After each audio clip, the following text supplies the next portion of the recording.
Om Sai Ram and a warm welcome to the 16th episode of Sri Ramvijay Granth lecture series. In today's episode, we are going to cover the chapters 52 to 55. Both chapters are inclusive as we had completed till 51 in the last episode. So, what are we going to learn or what are we going to listen to in today's episode? Today's episode is we humbly dedicate this presentation at the lotus feet of Sri Sadguru Sainath Maharaj, with whose blessings and inspiration we have been able to take up the Ramvijay Granth lecture series. Today is our second last episode, and next week we are going to conclude with this Granth. It is all because of Baba that we are able to successfully complete this Granth. So, to start with chapter 52. A few days before Ram went to the garden, he had ordered his officers to go round the city at night and hear whether his subjects spoke ill of him. The officers who had gone round the city came to Ram and said to him, "We went to every door successively for some days and found that all your subjects spoke well of you except one washerman. His name was Rajaka. I will never admit her into my house. I am not that Ram who shamelessly admitted Sita into his house, though she lived under the roof of Ravana for many years.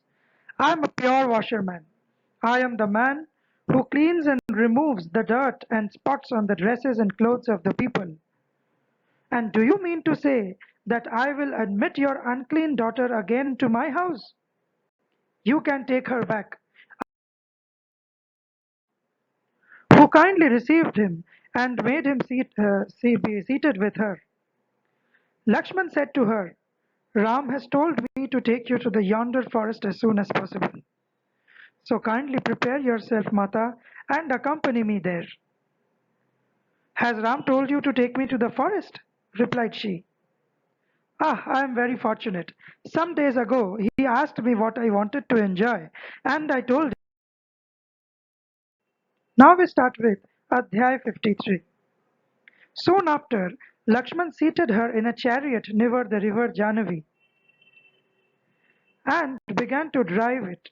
When she observed bad omens in the way, she asked Lakshman what those omens indicated.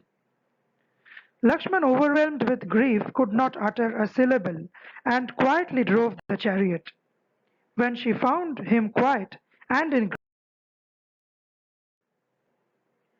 so while she was insensible, like she was in the fainted condition, Lakshman prayed to the goddess of the forest and every creature in it to protect her and started for Ayodhya. When he went some paces off, Sita came to herself and standing on her legs, loudly exclaimed, "Lakshman, kindly return." Now to start with chapter 54. Valmiki brought Sita to his abode and took every proper care of her. After the expiration of 9 months, she delivered twin sons at midday, and both the sons were as bright as the sun. When the wives of the rishis came and helped her in her confinement, the first born son was the younger one. Now the boys were quite mature. They were 8 years old. Their Upanayan was already performed. And on their Upanayan ceremony, the other rishis of the ashram were fed sumptuously for 4 days. A kamdhenu or a cow supplied them with whatever they wanted. The rishi taught them the They thoroughly mastered all sciences and arts and always played with the sons of the rishis. When they became 10 years old, they went on hunting excursions and brought home the animals killed by them. One day, Kush, he killed a sage on the top of a mountain who was the brother of none other than Valmiki. He was meditating there in the form of a deer, and those who had escaped went and informed Ram of what the boys were doing in the Brahma Sarovar. Ram was greatly surprised and praised the valor of the boys. Love and Kush brought the camels and worshipped Shiva as directed by Valmiki, and thus they were freed from the sin that they had committed in killing of the Brahmin.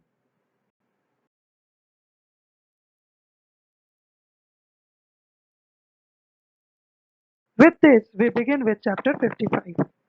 One day, while both the boys were shampooing the feet of their mother, which is Mata Sita, Kush asked her, "In what country were we born, mother? What is the name of the country? What is our race? Who is our father?" Ram, Lakshman, Bharat, and Shatrughan, replied Mata Sita, are the sons of Dashrath.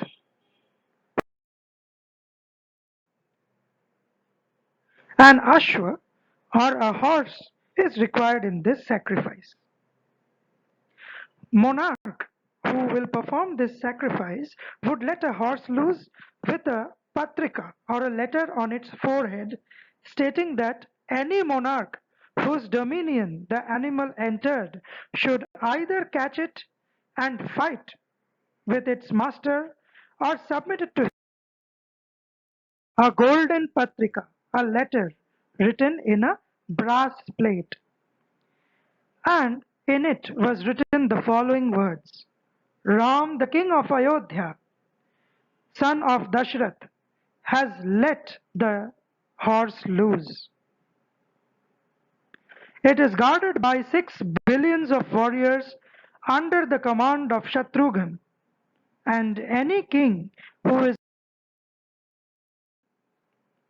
Vibhishan and Maruti were also guarding the yagna. Lakshman, Bharat, and Sumant supplied him with all the necessary things for the purpose. Shatrughan conquered 56 kings of very large countries who submitted to him and having paid tribute to Ram, followed the prince. The horse of Ram began to gallop on the road on which now both the small boys were playing together with other playmates near the abode at the time when the horse galloped in that place. When Love showed the animal to his playmates, and having pulled off the patrika from the head of the horse, read the contents of it. He laughed at what he had read and said, "Is Ram only a mighty king?" But Love and Kush did not listen to their plea. I thank all the audience for watching this lecture series so patiently for so many consecutive weeks. In this online platform, although we are not able to conduct physical sessions, but we are able to show you all the pictorial representation of all the pastimes of Lord. In the upcoming episode, we are going to see what will happen next.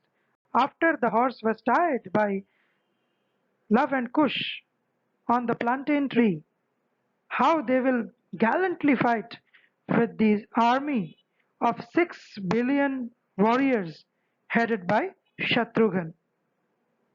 So, let us see what happens in the next episode. Until then, Om Sai Ram.